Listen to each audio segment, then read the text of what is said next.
one of the key sectors of the front, the strike drone crews of the 412th Separate Regiment Nemesis of the Unmanned Systems Forces successfully struck a Russian tank. They also hit a towed howitzer and destroyed a truck transporting enemy personnel. In addition, the regiment's fighters detected and destroyed a Russian Morum surveillance system, which is used for reconnaissance and target detection at long distances. At the same time, in the Kupiansk direction, drone operators from the Burovy Brigade destroyed several enemy targets. Specifically, electronic warfare equipment, enemy personnel, and Russian ammunition were hit. The Russian army tried to use various camouflage methods, but all their efforts were in vain. In the Torets direction, Russian forces attempted to push back Ukrainian units near Toretsk, Yekaterinivka, Shcherbinka, and Yadlinivka. On the Pokrovsk section of the front, the enemy launched assaults near Novoekonomig, Myrolubivka, Myrnarad, Zvariv, Udakny, and Novokrenka. And in the Novopavlivka direction, Ukrainian soldiers repelled attacks by the occupying army in the areas of Novopil, Padam, Boskorsenka, and Malinivka. We are holding our positions there, not allowing them to advance further through certain villages. We're essentially creating separate sectors for destroying both reserves and, on the other hand, those troops that have entered specific settlements. In other words, it's a complex, difficult, and highly coordinated war. They focus on several directions, and the troops push through those areas specifically.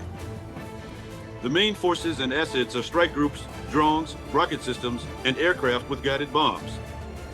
And then, of course, there's the attempt to push further. But we've already gotten the hang of this tactic. We're working on counterstrikes against the enemy's firepower systems, which reduces their effectiveness. Meanwhile, the border guards and drone operators from the Phoenix unit continue to inflict serious damage on the Russian army. Ukrainian FPV drones have destroyed a Russian tank, a truck, and some motor vehicles.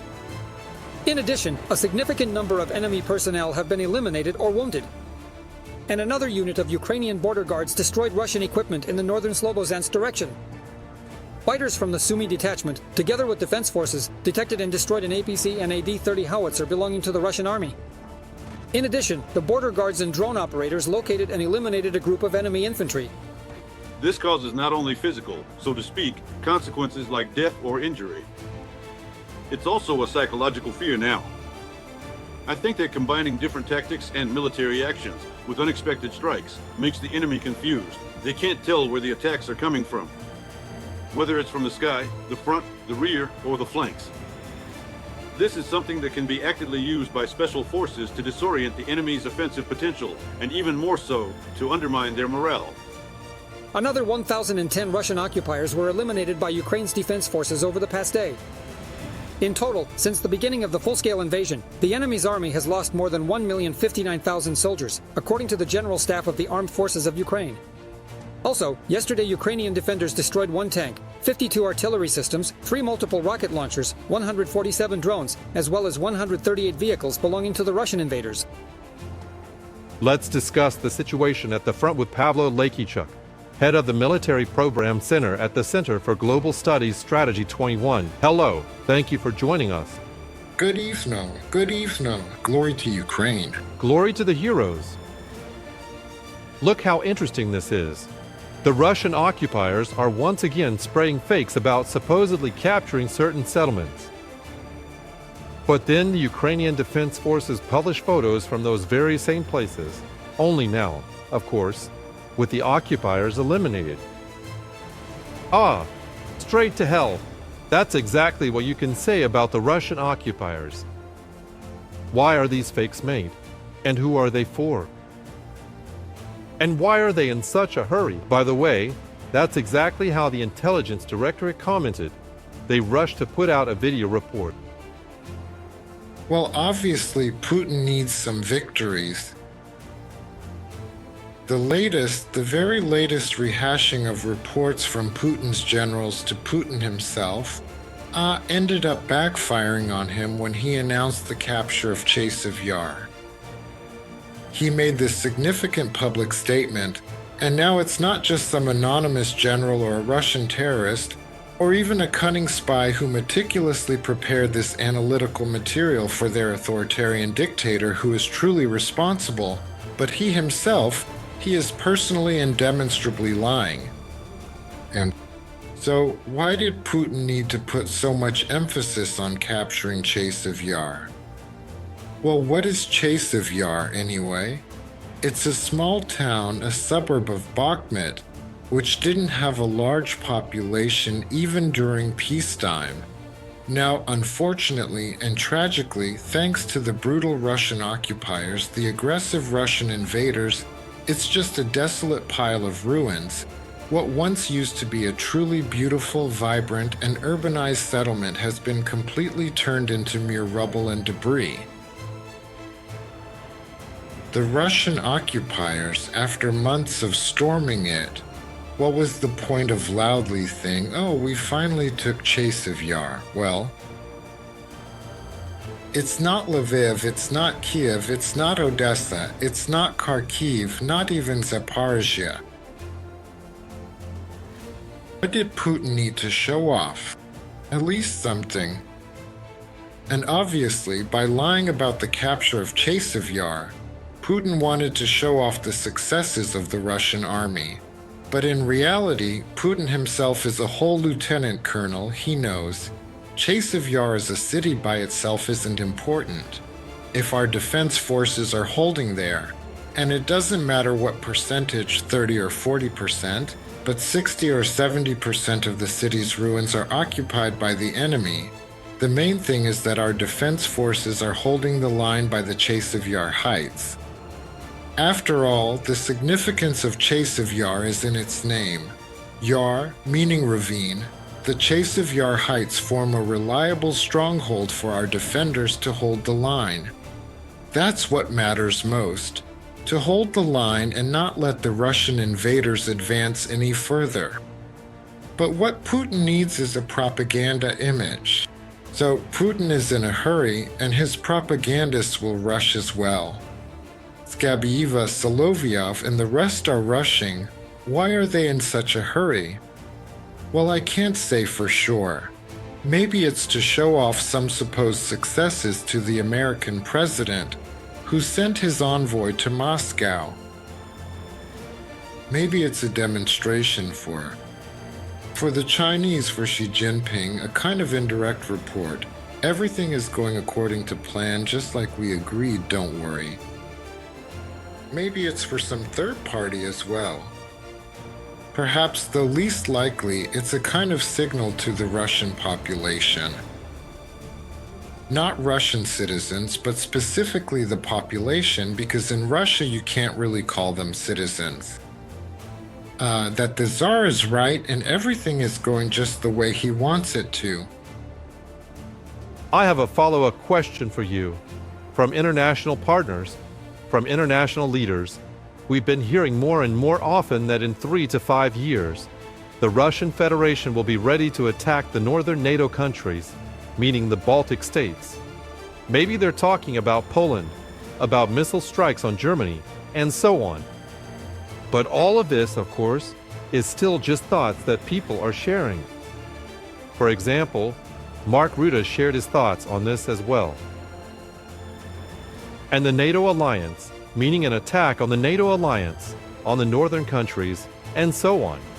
And Chasiv Yar with Pokrovsk, which the Russian occupiers, Pokrovsk, if I'm not mistaken, it was almost exactly a year ago, in August of last year, when the heavy attacks on Pokrovsk began.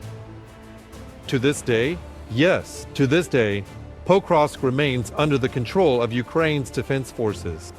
Chasiv Yar? Well, there the fighting is a bit less intense, but the Russians still can't take it. The occupiers and the NATO alliance, but NATO has much more serious weaponry. The weapons that Ukraine is asking from the NATO alliance, which they share from time to time, include air defense systems and, well, other things, like the same drones, right? What kind of full-scale Russian attack on the NATO alliance are we even talking about? If they supposedly captured Chasiv Yar 3 or 4 times already, so to speak, but in reality, they haven't. Chasiv Yar versus the Baltic countries, the size. Well, you brought up the Baltic countries for a reason. When we talk about the NATO alliance, the North Atlantic Alliance, we imagine a unified system, a single structure that acts as one mechanism. In reality, the North Atlantic Alliance, as it turns out, is a gathering of rather motley states. Take our southern neighbors, for example. The Turks, who have a very particular stance, or our remarkable neighbors, the Hungarians, with their Prime Minister Orbán. But that's not just a remarkable, it's a truly rare position, right? We could go on. Well, the United States of America.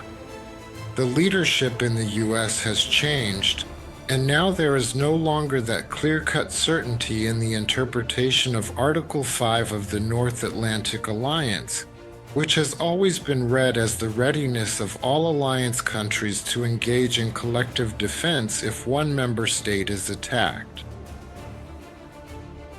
Now, many Americans, not just politicians, are saying, well, no, Article 5 doesn't actually spell that out so clearly. So everyone is supposed to do something, but what exactly to do, each decides for themselves. It's no coincidence that NATO, and not just European politicians, even before Trump came to the White House, would often start explaining and declaring the inviolability of NATO's Article 5, even before journalists asked them about it. That means this question was hanging in the air. And who was the one raising this question? It was Putin. Putin wants to test the alliance's resolve regarding Article 5. Essentially, he very successfully and clearly identified the key, the lock, the very bond that holds the North Atlantic Alliance together as a single unified system. If the principle of collective defense falls apart, the North Atlantic Alliance will crumble. That's why within NATO some say Putin might attack in 5 years. Those who are closer say Putin could attack tomorrow. Tomorrow, the Zapad 2025 exercises could turn into a provocation or even an invasion of our territory. We need to think about that. Other politicians or military officials tell us this, and frankly, the question is even more complicated. Is it really worth getting involved in this fight for someplace like Narva? It's too small a target for such an alliance. That's why provocations from Putin are entirely possible. The thing is, as long as Ukraine holds, it is unlikely that the Russian armed forces will be able to carry out two strategic offensive operations. But as soon as the armed forces of Ukraine stop resisting, the Russian occupiers will have their hands free, and Putin will have at his disposal a powerful army, trained and battle-hardened. And where will he send it? No one knows. Subscribe to UATV English and stay updated on the most important events, top news from Ukraine and all over the world, in-depth analysis, exclusive reports and interviews, all on hand in our channel. Join our community of viewers and stay tuned.